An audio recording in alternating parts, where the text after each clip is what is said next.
Hello guys, ito si Dansky. Siya ngayon ang magbablog ng ating tilapia. Sige. Hello guys, may tilapia now kami. Yan na, ang maurag na sinasabing tilapia.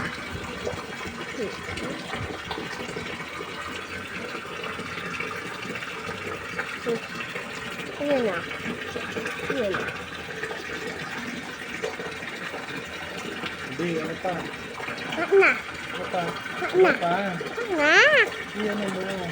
Explain mo. Mm. Mm.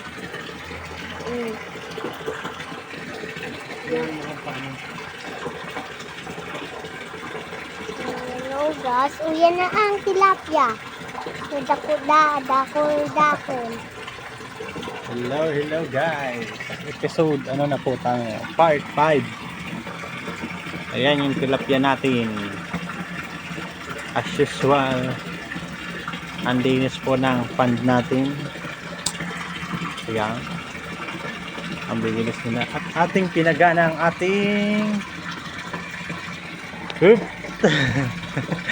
ating pinagana ang ating filter. Ayan man. Ayan. May alang-alang. Yan yung nagsisilbing aerator natin. Yung bula-bula. Kapat aloy. Na-explain ko po nung nakaraang episode. Ganyan. Ayun yung pump, 12 volts. In-order ko lang sa Shopee. Bilge pump.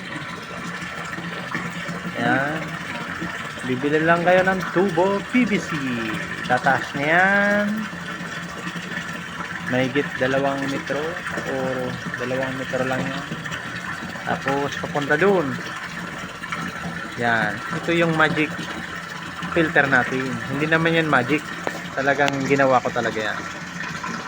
Yung loob niyan, may tutorial rin sa YouTube. Gayahin nyo na lang po yun. Basta yung sa akin ay dyan po sa part na yan. Dyan po. Ika lang. Dyan po sa part na yan. Ayun. Dito na yung isa namin pamangkin. At Uyan na ang pamangkin ni. Uyan na ang mag-review po siya na tilapia. Ay, naulog. Yan. Dyan po ay may uling. Dito po ay may uling. Uling, graba,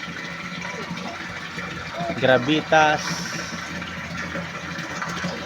Ayun si King Kong. Yan na, si King Kong. Achong. Si Achong. Na.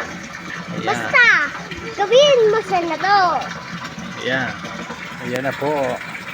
Uyan na, nagbabalag niya si Anggo Jamboy. Vlog. Ayan mo si King. Nabali mo.